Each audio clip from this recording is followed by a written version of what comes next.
Alright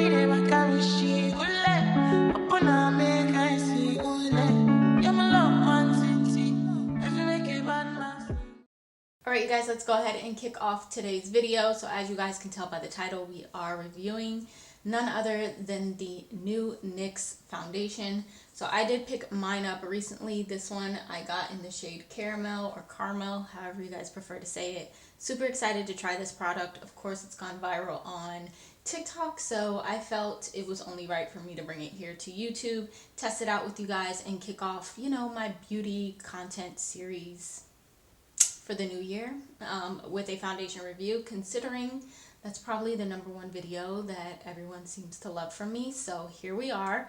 It's been a minute since I've done one of these, but I'm prepared. I'm ready. Starting with what it is a medium coverage blurring foundation that is supposed to incorporate some skin loving ingredients.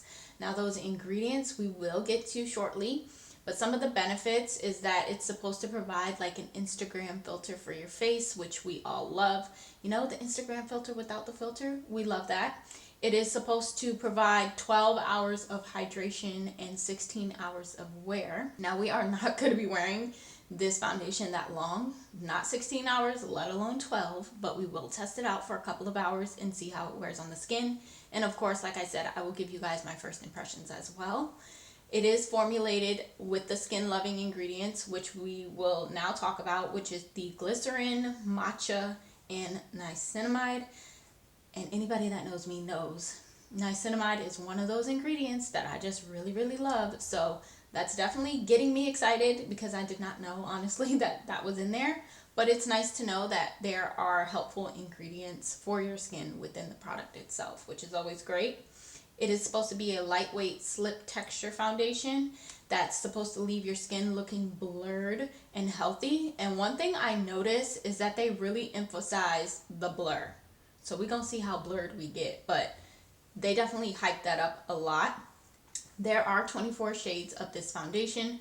And again, it's just supposed to be breathable, fade, and transfer resistant. And they do say a little bit of the product goes a very long way.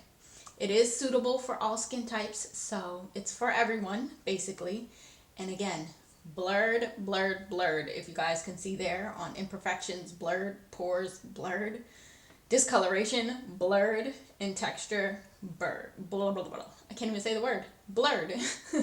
And it's vegan and cruelty free, which we love. Now let's get into the application of the product and my first impressions. So of course we have to start with our skin prepped. Now I did do skincare this morning, but I am gonna prep with 2 products as far as like primers, if you will. First, I'm gonna use my Tatcha Silk Canvas, and I know this is a drugstore product, but first of all, you can mix drugstore and high-end products. There's nothing wrong with that. Secondly, I'm choosing to use, I probably shouldn't use this Tatcha one just because it does kind of conceal the pores a little bit. I didn't really think that through. So actually, I just put some on my hand. I'm going to opt out of that. For you guys, I'm going to opt out of it. I was going to use it, but I don't want to use anything that's necessarily going to blur my pores because I really want to see how this foundation does because they hype that part up so much. So we're going to opt out of that, and we're just going to use the Item One Hit Prime Set and Refresh Spray. You guys know well, if you've been keeping up with me, you know I like this a lot. So I'm just going to spray a nice amount on my face, just get it nice and damp while we prep for this application. Now it's time for our foundation. I'm super excited. I am going to be using my brush from e.l.f. that I recently picked up as well when I got the foundation. I love this brush. It's a great dupe for the It Cosmetics one. I don't know the number of that brush, but it looks exactly like it. So I'm going to use this for my foundation. I'm going to use this bigger part to apply it, and then I'll use the bottom part for my concealer. But we're going to go ahead and open this up, and I'm going to put a little bit on the back of my hand. I don't know if this is going to be too dark. I might have overestimated with this. Alright, let's go ahead and I'm going to swipe it. This is looking very dark. It's giving dark. It's giving I should have went lighter. And that's my fault. We're still gonna proceed. Maybe we can just like lighten it with concealer, but I'm using pressing motions. Yeah, I definitely should have went a little lighter. I'm not gonna lie. I don't know who I think I was. Maybe I thought I had a tan. I don't know. So I have product on only this half of my face for the most part. I do have like a little bit right here, but aside from this little spot here, this is all with the foundation. This is without. So you guys can kind of see the difference between the two sides. I will say after blending it out completely, I do feel like this shade is not a terrible match for me. Yes, I could probably, go maybe a shade lighter, but this still works in my opinion. So I will just keep this, and just use it. And I feel like because I don't know, once I blended it out, it looks a lot more uniform than it does looking at this on my hand compared to my face. It looks like it's too dark. And obviously my hands are very light. I don't know why, but my hands are lighter than the rest of my body. So if you didn't know that, now you know. My hands will never match. So never pay attention to my hands for sure. But I think it's pretty. It definitely blended in nicely, like I said, and I don't know, it looks nice. It looks good. It looks like skin. I love it. It did say you could build it up. So I am going to do the other side over here first. Analyze it, see how I feel about everything, and then determine if we are going to try and build it up a little bit. But as you guys see, when I'm starting to like press this into the skin, it's looking, more uniformed. All right, you guys, so it's all over my face now. One even layer, if you will, and I don't hate it by any means. Now, one thing I will kind of say is that like it gives a nice finish and I really like how natural it looks, but it's like they emphasize the blurring so much that like I just don't really feel that part of it. I mean, it blurred it a little bit, but it's not anything that I haven't seen any other foundation do or any other type of foundation do. You get what I'm saying? They didn't quite hit it out of the park as much as they hyped the blurred part of it up, but it still looks really nice. Definitely a foundation that I would absolutely grab and use as an everyday foundation if I wanted to. So I'm not hating it. I'm just saying for them to have hyped the blurred part of it up so much, it's not giving the hype. You get what I'm saying? So that's that, but we are going to apply a second layer, especially like right in here where I have like this little mark here, this little blemish or whatever. I'm going to add a little more product to that and maybe like right there. And I want to use my sponge. I think this is the Juno & Co. sponge. Not sure. Haven't used sponges in a long time outside of beauty blenders, so don't get me to lying. And I just want to see what this does. So I did add a little bit more coverage there, as you guys saw. I pulled out the NARS and my Rare Beauty because I don't know which one. They're both definitely lighter. Let's use NARS. I'm going to use a little bit of NARS. So I'm going to put this here. Whenever you have a foundation that you buy that's a little too dark for you, you can still use it. It doesn't mean that you can't. You just got to use a lighter concealer. I'm going to use my sponge and just tap this in and just try to create like a nice healthy balance between the foundation and the concealer. So I really like the way that this came together. The foundation with the concealer, it looks really nice. And again, it just helped balance everything out. You guys saw for yourself. Everything just looks more balanced and more of how it should be. So that's the great thing about makeup. You can just tweak a little thing here or there and you can make it work even when it seems like it's not going to work. So I love that for me. Now I am going to finish the rest of my face on camera. I'm going to montage this part because this is solely about the foundation and what I feel about that product in particular. This is not necessarily a makeup tutorial, but I'll leave this part in there for you guys to just watch and go along, and then we'll come back with first impressions.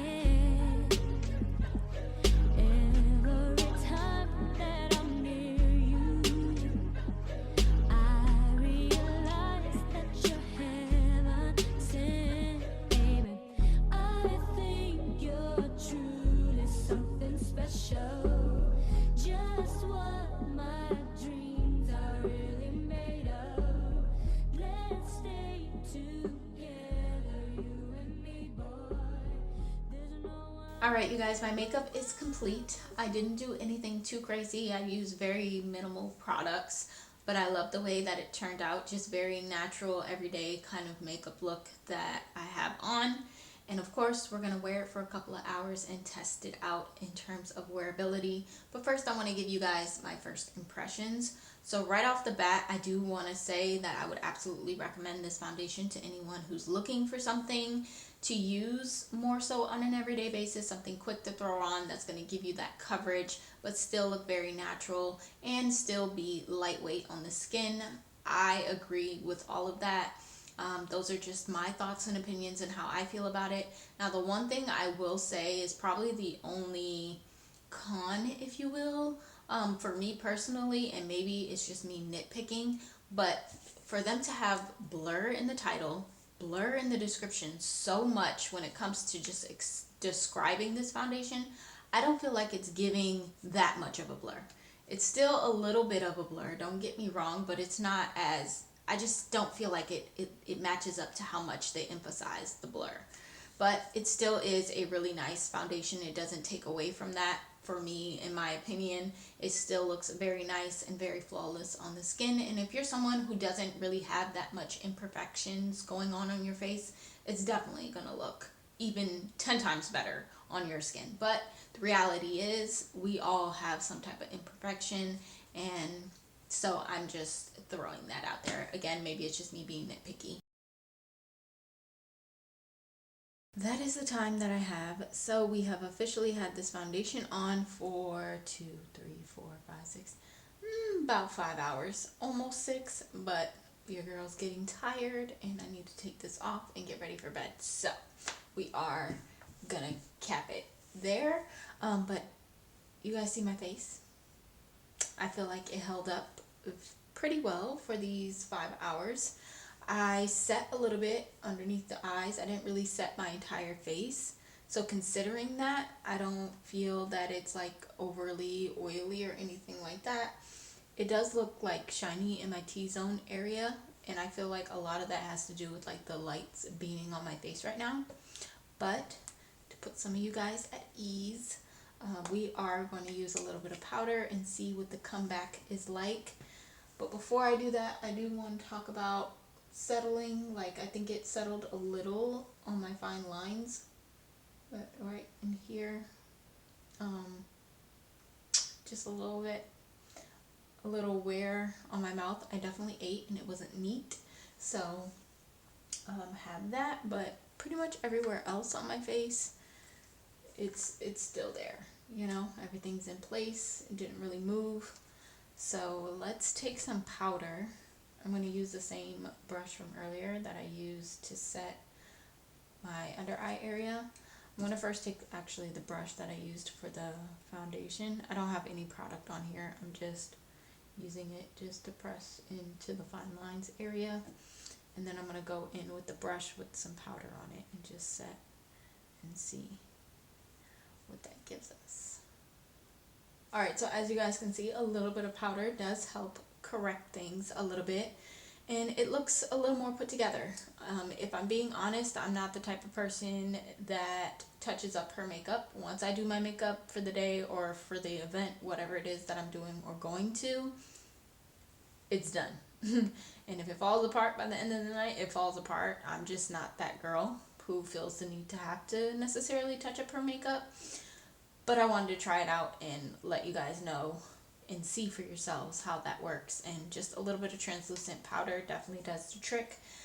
And I did just use my Charlotte Tilbury. This is the Airbrush Flawless Finish Skin Perfecting Micro Powder in number 2 medium. So that's what I used. But you can use like a blotting paper or anything like that to, you know, achieve the same thing. But I think how I feel at the end of the day is that I do like the foundation. I will continue to use it. I do see it as something that I can use, you know, not every single day literally, because I don't wear makeup every day, but when I do and I just want something quick and easy, this is definitely that type of foundation. So I would highly recommend this, especially if you're someone who just loves a simple makeup routine, this is perfect for you. If you're someone who likes full glam, I still would recommend this. Honestly, I really would, because you can go in with your other products and just kind of layer on top, and you can also layer this on top, you know. So I do feel like it is for everyone, not only for everyone based off of skin type, but for everyone regardless of what kind of makeup look you like. Those are my thoughts and opinions. I'm pretty exhausted now. Like I said, I'm pretty tired. I want to take this makeup off. But I hope you guys enjoyed this little foundation review. Let me know what you guys think down below. Have you tried this product out? Are you planning on trying it out? If you have, let me know what you guys think down below. And I will see each and every one of you hopefully in my next upload. I love you guys. Again, Happy New Year.